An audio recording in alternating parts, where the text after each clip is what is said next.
Okay, so now we're ready for the fourth beer. Now this beer is different because it's not from the same brewer. Yeah, it's from Kumazawa Brewing, which is they make the Shonan beer line of beers. Which there's a number of beers that are named after different parts of Shonan. Like there's one called the Hayama, there's one called the Enoshima Lager. So this is the Daibutsu.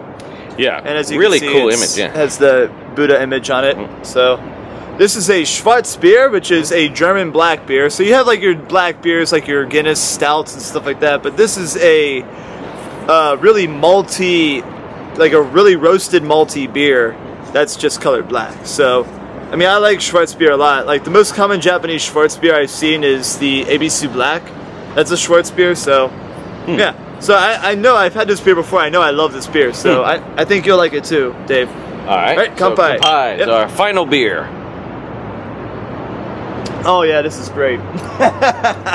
Oh yeah, that is dark. I don't know why. For some reason, I thought there was a lighter beer. This is great. Yeah. Maybe I thought because it was Buddha, it was the light as in heavenly or something like that. I don't know. If you drink enough of these, you'll think you're enlightened. That's for sure. But it is a very cool. I mean, it's Buddha beer. That's what I call it. Buddha beer. Yeah, essentially. All right. So now let's continue with our Kamakura history. Yes. So we talked about the Mongol invasions, and I said, like, some people say, like, the Mongol invasions did kind of lead to the downfall of the Hojo. Yeah. But I disagree because it was almost like 4 or 5 decades. Right. Now, it's true, they did spend a lot of money, and they couldn't really reward people because there wasn't any land to give them. However, there were a few things that did happen, like in 1285, 4 years after the last attack invasion. There was a, I don't know what you want to call it, rebellion or something. In 1285, there was a bit of another, I guess you'd say, rebellion. I think it was the Adachi clan, and a number of people, some of the people that actually were involved in the Mongol invasions, one named Shoni Kage Toki or something like that. He was also involved, and he died in this rebellion. So they were able to take whatever reward they gave him, they were able to take that back and give it to other people. Right. So, but it did take. There were people asking for rewards for quite a long time. I see. Yeah, for their part in it, and that's the thing. Like the samurai weren't doing this just because, oh, I want to help Japan. Right. They were also like, hey, what am I getting out of this? Yeah. Yeah. That was the way. That was the samurai. It's just like, hey, where's my money, right? Yeah. But I mean, they did a job. You know, they needed to be paid, right? Yeah. So yeah, because a lot of times, like, because they brought in their own retainers, horses, armor, and it's just like, you know, this is expensive. Can you help us out? Yeah. Yeah. Expensive like that. But anyway, what happened was, I would say, Tokimune. Oh Jesus, man. So what did Tokimune do? Oh, well, Tokimune was I would say, the last good Hojo regent. After that, it just kind of went downhill as the other Hojo became more autocratic. Oh, I see. See, that's what I was saying. Like the Hojo weren't so bad. They did play a fine line with the other lords and so on. But after Tokimune, it just went downhill. And like some people think, like the last regent or retired regent, Takatoki, I think his name is. Yeah. Off the top of my head again. Fourth beer. Some people question his sanity. Oh, one of the other things, to go back a bit, even though the emperors at this point started becoming more in the background, they were still a force to be reckoned with. Right. In the mid-13th century, there was an emperor, Go-Saga. He had 2 sons. Fukuyama and Haneyama. And he actually favored the younger son more. So he kind of coerced the older son to abdicate. Give up his line. And then when that emperor died, there was this kind of like, hey, wait a minute, you know, I'm still the first son. Yeah. You know, now I won't take back the throne because usually they really had no problem. Once they abdicated, they were fine. But it was like, my son should be. And Kamakura, Kamakura came to the decision that, okay, what we'll do is we'll swap Like, so there suddenly became two imperial lines: senior line, junior Oh, line. I heard about this. Yeah. That leads to a lot of drama. Oh, well, it did because Hashtag drama alert. to the beginning of the 14th century. Beginning of the 14th century, what happened? So Go-Daigo of the junior line, when it came time for him to abdicate for someone of the senior line, he refused to do so. And this was a challenge to the authority of the Kamakura Bakufu. And he started plotting against the Kamakura government because they kept saying, like, let's go back to the Heian period. Right. Yeah. Yeah. Bring Heian, like make Heian great again. Yes. Yeah, I mean, literally, because they mentioned two era names I can't remember off the top of my head, but both from like the 9th and 10th century, So when the hundreds imperial court, of years prior. yeah, and they were like, let's bring that back. And eventually, enough people joined on the side of Go-Daigo, like Kusunoki Masashige. I think Go-Daigo is one of the most infamous emperors of all Japanese history. If you Infamous? ask me. What is that? Well, I mean, it's everyone talks about him when it comes to the history of Japan. Uh-huh. Yeah, that's why people talk about him. Oh, okay. Well, I don't know about infamous, but well, yeah, he's well known. yeah, for okay, what yeah, he's done. yeah. But in front of the imperial palace, there's a samurai on horseback, Kusunoki Masashige. He's one of the big stars of the war with Kamakura. He didn't have a lot of men, but he fought. He was able to hold off their armies in the Kansai area for like 2 years. Oh wow. Yeah, and he used a lot of kind of like what we would consider ninja-based tactics. Oh, I see. Yeah. So he was like the founder of of like the ninjas or something like that. Okay, no, completely different. Oh, I see. Yeah. But I got that wrong. but the other people that joined in on Go-Daigo's cause were people not from Kyushu, so it had nothing to do with the Mongol invasion. Right. These were people that actually were retainers of the Hojo family, the Ashikaga and the Nita clans. Oh, I see. Yeah, what it was, Ashikaga Takeuji, he was told by the Hojo to go down to Kyoto and take care of the situation. Anyway, so when people got pissed off at the Hojo and all that, the last ruler, many people thought he was kind of insane anyway, liked to watch dogs fighting, and his administrators were very, very corrupt. So people just got the idea, enough was enough, it's time for this government to go. I see. So that was basically people just kind of got pissed off. They're like, yeah, let's go back. So Ashikaga Takeuji was sent down to Kyoto, and on the way there, he decided to join Go-Daigo's forces and attacked the Hojo representatives in Kyoto. Oh, I see. Meanwhile, back over in the Kanto, the Nita clan, led by Nita Yoshisada, he suddenly decided to join Go-Daigo, and he's the one that went to Kamakura and killed everybody, just about. The Battle of Kamakura. So much for all those defenses. Everyone's just... Well, no, so this was the interesting was they were fighting at some of the passes, and they still could not get through. And then according to the Taiheki, one of the war epics written later, he prayed to the sea god, Rujin, and he offered a sword up to the sea. He gave a sword to the ocean. And so then instead of boat, he just like... yeah, we basically tossed it into the ocean, and then a beach basically appeared.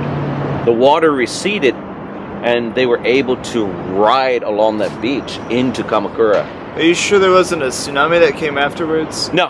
Oh. Yeah. No, that would have been something. But no, Yeah, so they so a beach, enough of a space where they could ride their horses. Basically low tide, like a very strong low tide, like a full moon or something. And because the dragon god had given them the dragon tide was like, oh yeah, it's, by the way, low tide, guys, go on ahead. And so he's able to ride into Kamakura and fuck shit up. Basically. Yeah. And that was the end of the Kamakura period, 1333. Man. So the Hojo, for the most part, all died. and then The entire Kamakura period, it's like yeah. drama, drama, drama. Yes. War with Mongolia, Yeah. drama, drama, drama. Everyone dies. And then all these like little conspiracies and people killing other people and so on. It is a rather interesting time. It kind of gets ignored because most people focus on the later samurai period, and of course, like the Miyamoto Musashi. Right. But the Kamakura period is a very fascinating time for court intrigue, for foreign invasion, and at the same time, like all the religious cults that developed at that time. Yeah, so basically, like the beginning. Oh, and speaking of that, we should mention so Daibutsu was built, of course, during the Kamakura period. Yes. Exact date is like 1250s, 1252, I think, for example. Yes. Yeah. It was originally housed in a building like if you go to Todaiji in Nara, where the Daibutsu is there. That one's made of wood, isn't it? In Nara? The temple? Yeah. Oh, you mean the statue? The one in Nara is made of some. No. The statue is bronze. Oh, I see. So yeah. The statue. I mean, those things are huge. Yeah. The amount of like. Well, the one in Nara is. It's funny, they'll say the one in Nara is older and bigger. It is bigger, but older is questionable because it actually, during the Genpei War of 1180, 1185, I think it melted because of fires, yeah. Damn. So they had to rebuild it. So technically, I don't know. It's not as old as people say it is. But the Kamakura Daibutsu, I really like it because it sits outside. It used to be in a temple. But a tsunami in the 15th century washed that temple away. Yeah. The Daibutsu was built in the heyday of the Kamakura period, when they had the money and so on, so they had an impressive temple. Right. When the tsunami hit was in the 15th century. By that time, what had happened was, the Hojo were overthrown, the Kamakura government destroyed, and it looked like the Empire Strikes Back. Go-Daigo brought back the power to the imperial court, but that only lasted 3 years. Ashikaga Takeuji found that many samurai were discontent with the way things were being done, and he ended up joining them and chasing out Go-Daigo. I see. And then that set up the two courts period, the Nambakocho, Northern Court, Southern Court. Meanwhile, in Kamakura, one of his sons, Moto Uji, was set up as a deputy in Kamakura, and his son started becoming more semi-autonomous. Right. And so again, more drama started happening. You had they called themselves that one branch of the Ashikaga called themselves the Kanto Kubo, and they wanted to be the shoguns of the whole country, and so there was a lot of friction. And they were fighting their deputies, who was the famous Uesigi clan. And so once again, Kamakura was the center of all this intrigue and battle and fighting, drama. Yeah, until the last Kanto Kubo, Shige Uji, was chased out by his distant cousin Ashikaga Yoshimasa, and he went up to Ibaraki, and basically no one ever heard from him again. And then what happened was, basically in early 16th century, another famous family, Hojo again, but different Hojo. It was some people call it the Go Hojo, or the late Hojo, or Odawara Hojo. Basically, it was a guy named Issei Shinkuro. He adopted the name Hojo because in that area still, people actually looked up to the Hojo. Right, so it was like a nostalgic thing at that time.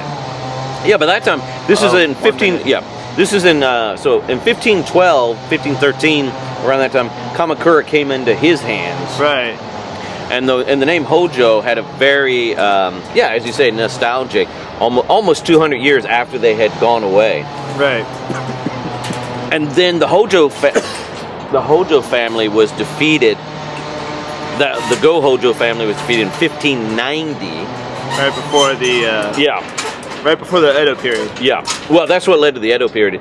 Is Tokugawa Ieyasu? He was given the lands of the Hojo. Oh, that's done. Anyway, so the Go Hojo were defeated in 1590. Right. Tokugawa Ieyasu was given their lands, and he chose a small village called Edo for his capital, Right. which eventually would become Tokyo. Yeah. Anyway, so we're running out of time. So what do you think about this beer? This is a very solid beer. Nice, crisp, to the point, dark and roasty. I love it. I'll have it again as many times as I can. Just finished it. Yeah, that is a really good beer. Yeah, there you so go. what do you say? What was your favorite beer of the four? I think this one. Yeah, honestly. I think so too. Yeah. Yeah. I mean, I liked all of them. Right. The pale ale was really good, very smooth. Yeah, very smooth, of course. But this one, yeah, it's really nice. This one takes the cake. For I wouldn't. Sure. I couldn't say I could drink a lot of these because this is pretty heavy. This is like a Yeah. advanced beer Yeah. for professionals. Yeah. Yeah, this is like, I would say 3 tops I might be able to do. Right. For 3 sure. tops. right. But anyway, so that was our Kamakura beer history thing. Yes. I hope you learned something from it. I hope you guys enjoyed it. Yes. I sure did. This was really fun. Oh yeah, it's very good beer. There goes the battery. No, we still got a little bit. All right. So anyway, thanks for watching. Check out our channels. Yes. See you. See you next. The focus. Yeah. We don't have time for this shit. God damn it. Okay. I think it's focusing now. So the Go Hojo. God damn! Stop for a second. Ignore it. Okay. How many of these old Kaiso Desha are going to go by right now? God. Yeah. damn. Well, at least it's a short one. Yeah, this one's short. That's what she said. God damn it. Yeah. And that. Narita Express. Yamanote Line.